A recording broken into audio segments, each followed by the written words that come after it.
Monsieur le Président de l'Assemblée nationale, Mesdames, Messieurs les honorables députés,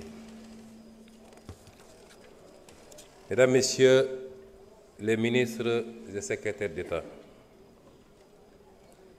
Mesdames, Messieurs les anciens présidents de l'Assemblée nationale, Mesdames, Messieurs les représentants des corps constitués de l'État, Sénégalaises et Sénégalais, chers compatriotes. Monsieur le Président de l'Assemblée nationale, honorables députés, c'est avec un profond sens du devoir et une vision claire pour l'avenir que je me présente aujourd'hui devant cette auguste Assemblée.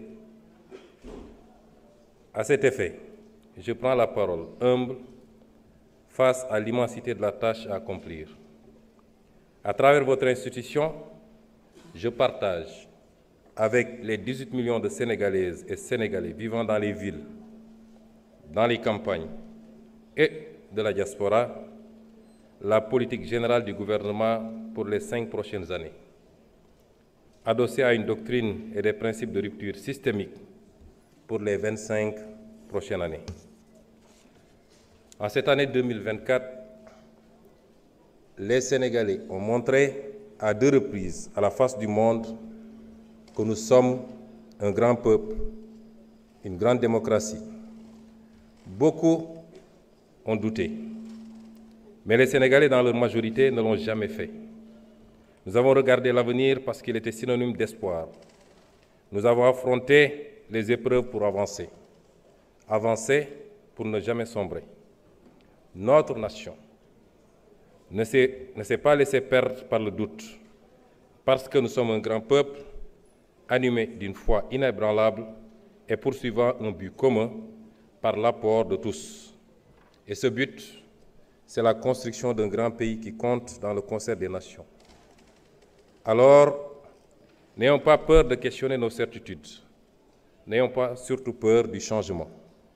Monsieur le Président de l'Assemblée nationale, honorables députés, le 2 avril 2024, le Sénégal est en train de plein pied, grâce à la résilience de son peuple et à la détermination de sa jeunesse, dans une ère nouvelle de son histoire, l'ère d'une ambition restaurée, à la fois nationale et africaine, l'ère d'un projet commun taillé à la juste mesure des aspirations de notre peuple tout entier, l'ère enfin de la poursuite sincère d'une prospérité partagée par tous, loin des ressources pour quelques-uns. Cette ère nouvelle est une rupture, oui, en phase avec les orientations et l'exemple posé par le Président de la République, Son Excellence M. Bassirou Diomaye Diakhar Faye.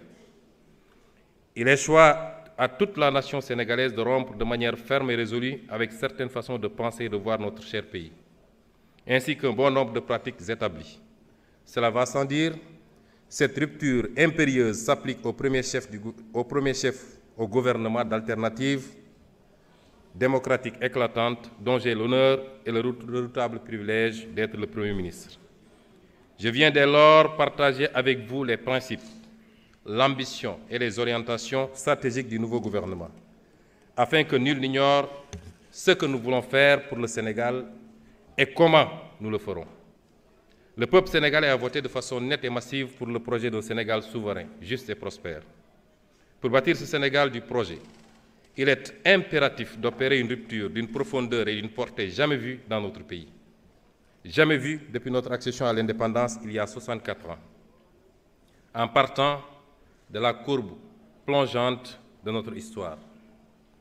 Le Sénégal d'hier, un pays modèle dans une Afrique conquérante, partie intégrante des grands empires et royaumes d'Afrique de l'Ouest du XIIe siècle à l'arrivée des premières puissances coloniales.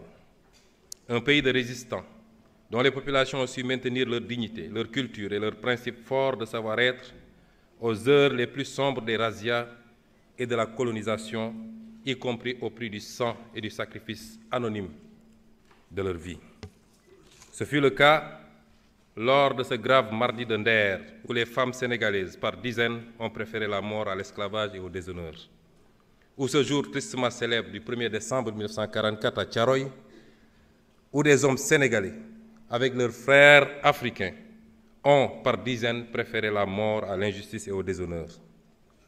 le Sénégal des indépendances, un modèle en Afrique de stabilité de ses institutions, la qualité insigne de ses élites politiques, diplomatiques, administratives ou même sociales et culturelles, et enfin, de façon plus profonde encore, sa mixité, le brassage de ses ethnies et religions et la force de son commun vouloir de vie commune.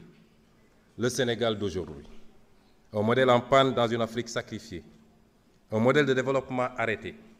64 ans après son indépendance, le Sénégal est resté enfermé dans le modèle économique colonial, exportant ses matières premières, or, poissons, arachides, phosphate, zircon, pétrole et bientôt gaz, avec peu de valeur ajoutée et important les produits finis.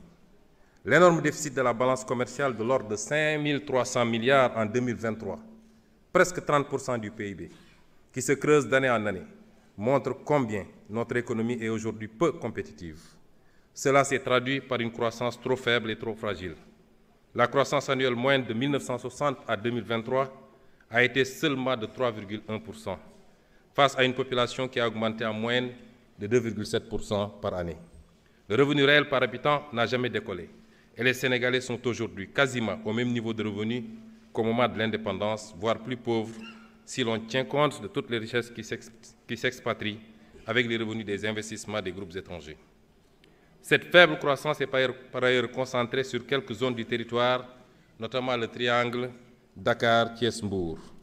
Au final, la triste réalité des chiffres depuis l'indépendance montre que notre pays est enfermé dans un cercle vicieux de sous-développement et de pauvreté, avec des matières premières locales peu valorisées, un secteur privé national qui ne décolle pas, des filières peu compétitives, une croissance structurellement faible et fragile et un territoire national peu aménagé et pauvre. Un modèle social en crise aiguë, avec notamment une jeunesse désabusée, sans perspective dans son propre pays. Chaque année, le nombre d'emplois formels créés est très largement inférieur au nombre de jeunes arrivant sur le marché du travail. Une justice où l'action de quelques-uns a fait perdre la confiance de presque tous. Une école où l'on désapprend bien souvent et où l'on déséduque encore plus. Un modèle démocratique fortement fragilisé qui a su rester debout grâce à la résilience des millions de Sénégalais, d'est en ouest, du nord au sud. Notre peuple, notre précieuse démocratie a vacillé, mais elle a tenu. Dieu merci. Hommage au peuple sénégalais, en particulier à sa jeunesse, pour la lutte qu'il a menée pour préserver ce modèle démocratique, cette force vitale pour la résistance démocratique. Chers jeunes, chers concitoyens, nous devons désormais la mobiliser pour le développement du pays. Toutes ces régressions que je viens d'énumérer de notre pays s'illustrent de la manière la plus dramatique dans la situation que nous avons héritée du régime sortant. Je m'en vais vous faire en quelques lignes l'état des lieux et les mesures. Abonnez-vous à la chaîne YouTube de DMS TV et n'oubliez pas d'activer la cloche de notification pour les vidéos qui suivent. DMS TV, une chaîne 100% sénégalaise.